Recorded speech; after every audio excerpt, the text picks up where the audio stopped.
Hey friends, I'm Daniel Nesbitt, and this is Designing a Sans Serif Typeface. We are back with another episode, and this round I want to focus on uppercase letters.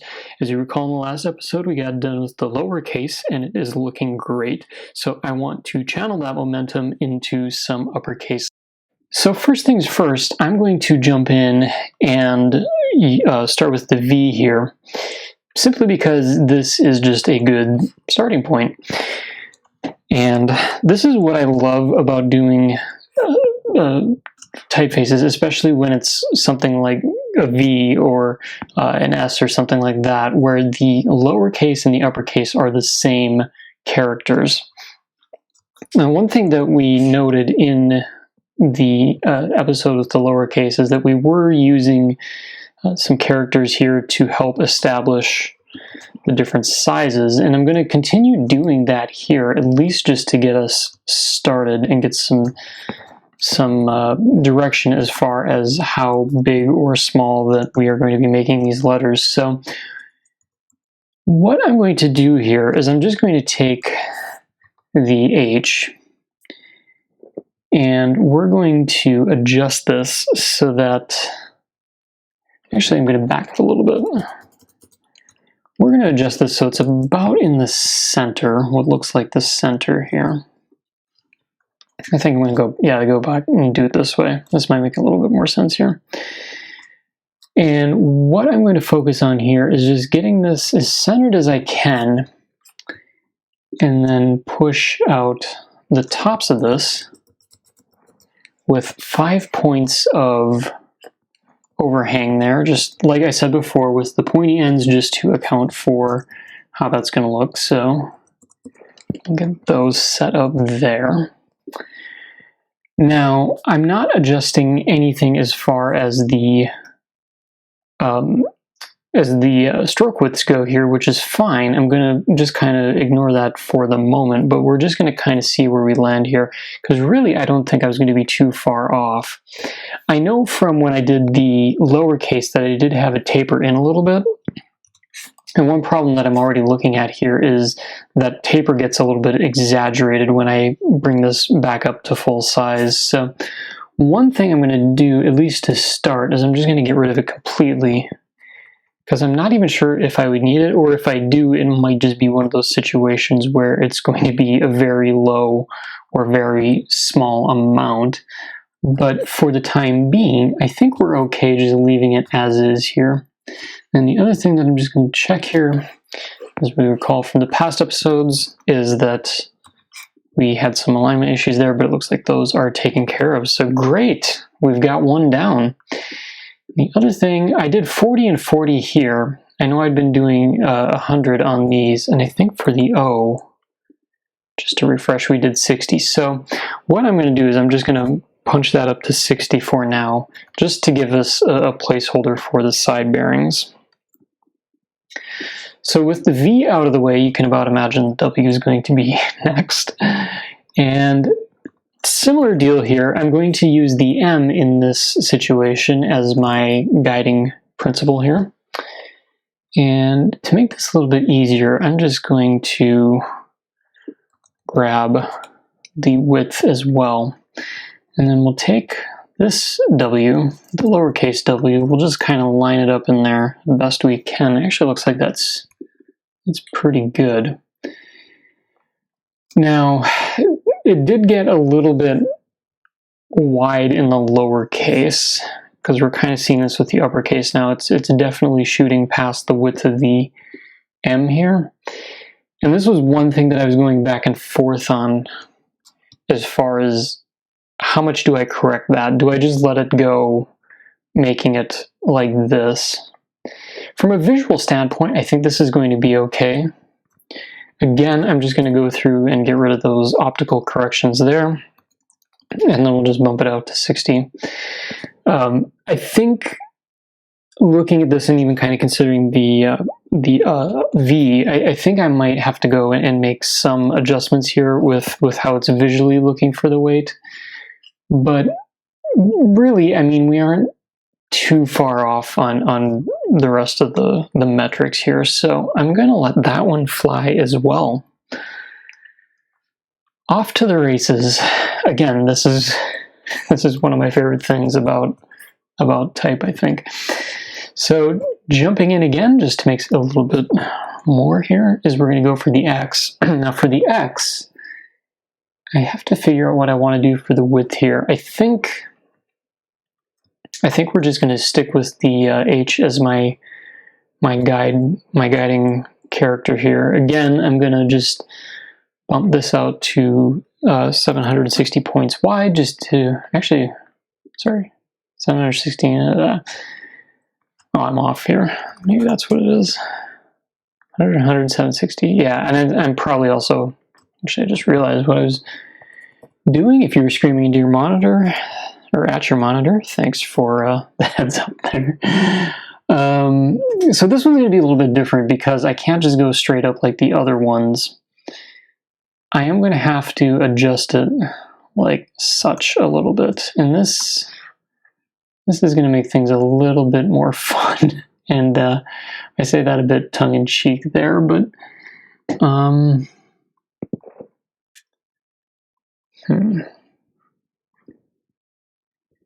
we're gonna go there. So obviously this is going to get a little bit messy here, which is fine. I don't mind a little bit of a messy situation from time to time.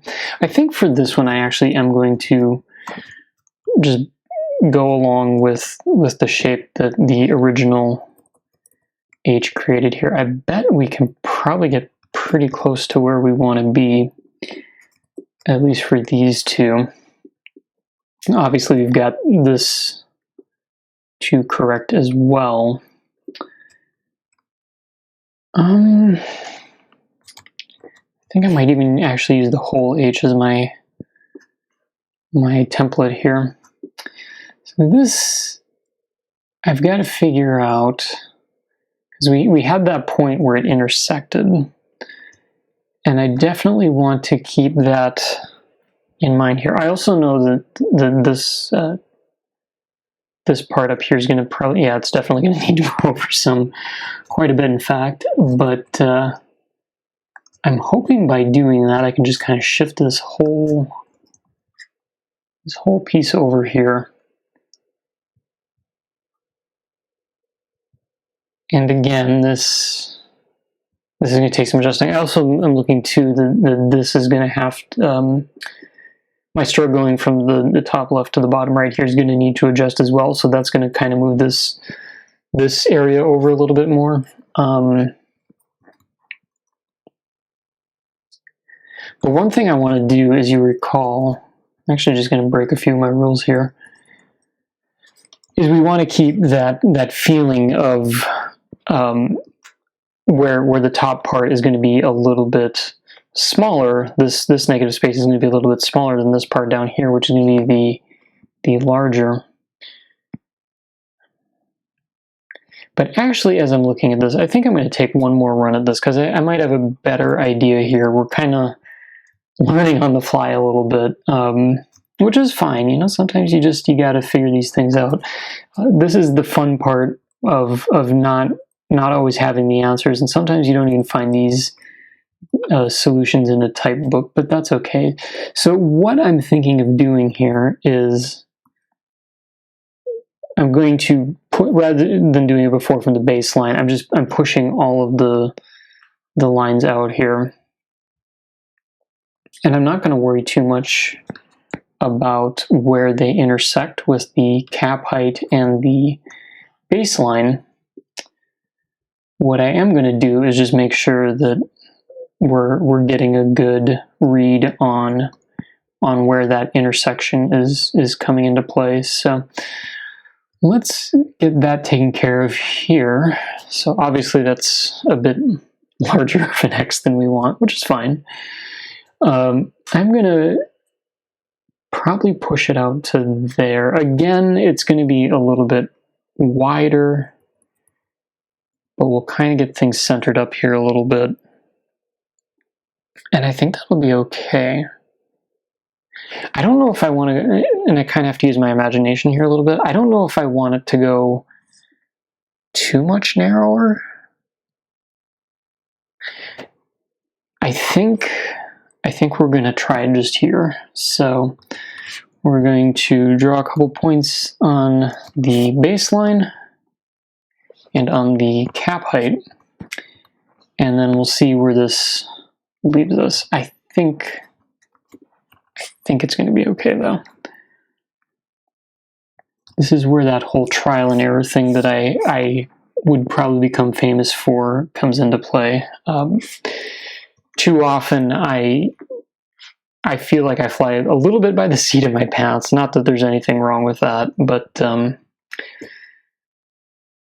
yeah, I don't think that's too bad. It does, compared to this, it does feel a little bit on the lighter side. So I am kind of wondering, I realize that if I break out my measuring tool here, yeah, like this should be a whole nother 10 pixels, or sorry, 10 points wide. So what I'm going to do is I'm pushing this one this way and pushing this one this way, and that gets us to about 80. We need to get to 85, so I guess I have to divide it unevenly there, but I think that's gonna, well, that gets us to 81. But actually, if I keep my eye down here, I think that might be a better look for this. So again, it's a little bit narrower, but it also feels like it stacks up a little bit better too. So we're gonna let that roll.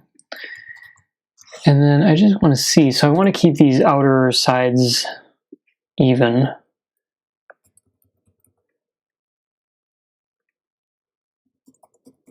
So we'll do the same trick here.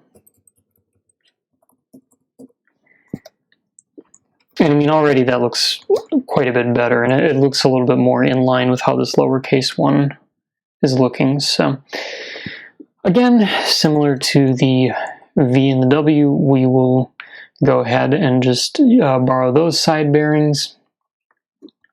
I may come back to this just because, actually, since we're here, I think I'm going to bump this one up a little bit more.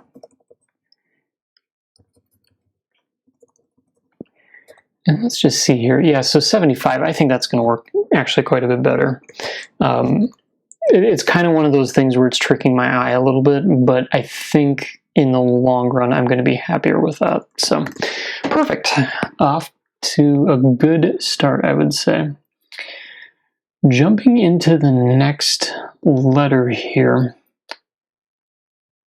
I'm kind of leaning towards the Z, or the Z, if you want to go that route.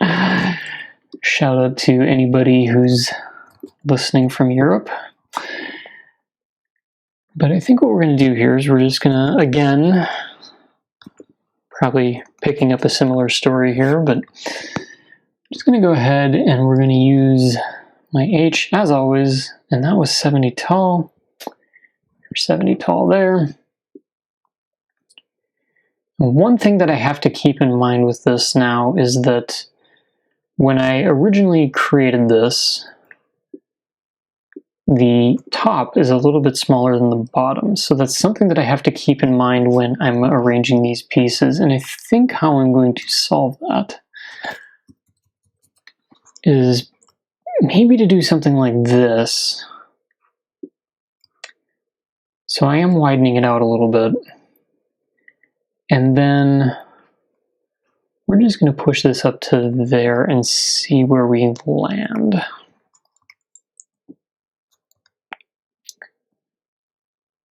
So, I mean, to me that looks pretty decent,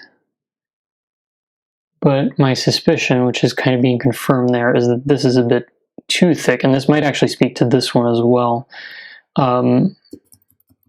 What I'm going to do, I'm just going to back it off a touch. Let's see, so that puts us at 85. And actually, if I go back to my X real quick here, because this was going in the opposite direction, but that was closer to 82, and I'm thinking I might want to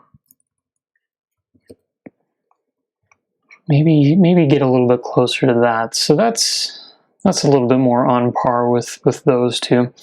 I'm also going to take a look while I'm at it here, and we're just going to actually do the same thing. So this one was 75, and we've got 83 here.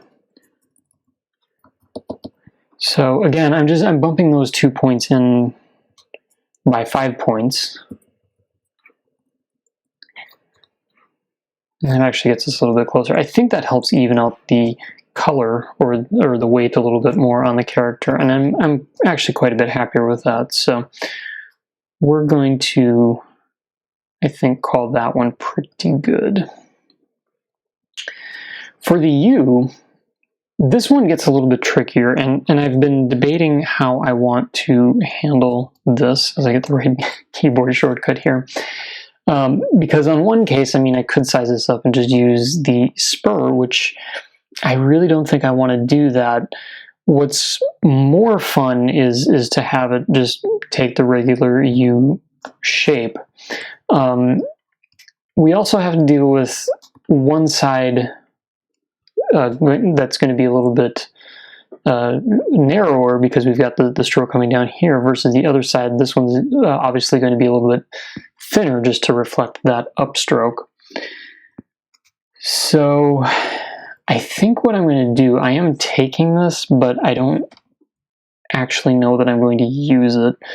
But I'm going to use the H as kind of my starting point here. And you probably see where this is going to go. I'm going to grab these 2 points. I'm just going to move them up out of the way for a moment. And actually, I'm just going to go ahead and get rid of that as well. But I think what I want to do is just grab the bottom portion of the O here and just use this as my starting point. And now I know this is going to be a little bit on the wide side for what we're doing here, but I think we can solve that pretty quickly. And then the other thing too, as I'm narrowing this up, I know that I'm also, as you can see, I'm going to have to bring that down a little bit. Just to round that out a little bit once I grab the right thing. And this is where something like speed punk would come into play. So if I just pop that open for a moment, and then we can kind of see. Now I do have some tweaking and adjusting to do here as well, just to get these looking a little bit nicer, which is fine. Actually, wonder. Let's see, so we've got these even and that even. And I know there was a little bit of an offset. I think there might have been a little bit of an offset there as well, so I just got to play a little bit of guess where my discrepancy is here a little bit. I think that gets us a little bit closer, and actually I'm kind of wondering for the same, if we're under the same situation here. So just to kind of clean that curve up a little bit. We're also going to go ahead and just close this so that I can get a better feel for the color. I'm also going to go and, really, I should just memorize, here we go, memorizing a shortcut. So if I just pop that in there, and I'm going to go through and just quickly correct my path directions. So this side, I'm good with. This side, we need to adjust a little bit. And for that, I'm actually going to turn to the M just to see what we did. So we did 80 and 85. So for here we've got 85, we're going to do the opposite. And again with my handy dandy shortcut,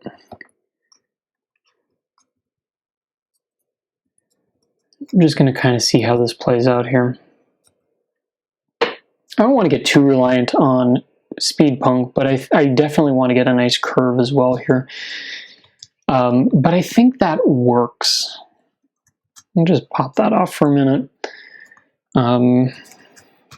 and we'll just go with a quick word to see where we're at. I don't think that's too terrible. And again, I'm kind of wondering, maybe just kind of even that out a little bit. I don't think that's too bad, honestly. And again, kind of looking at my blur test down here, I think we're in fairly good shape for that. So we were off to a pretty good start. Again, it's one of those things where we're going to kind of be chipping away. I'm happy in this episode that we're kind of getting the easier, quote-unquote, easier ones out of the way and taken care of. Certainly some good progress. I think for the next episode, we're going to focus a little bit more on some of the more special ones, particularly things like the B and the G that can be reworked from a C and a P, respectively.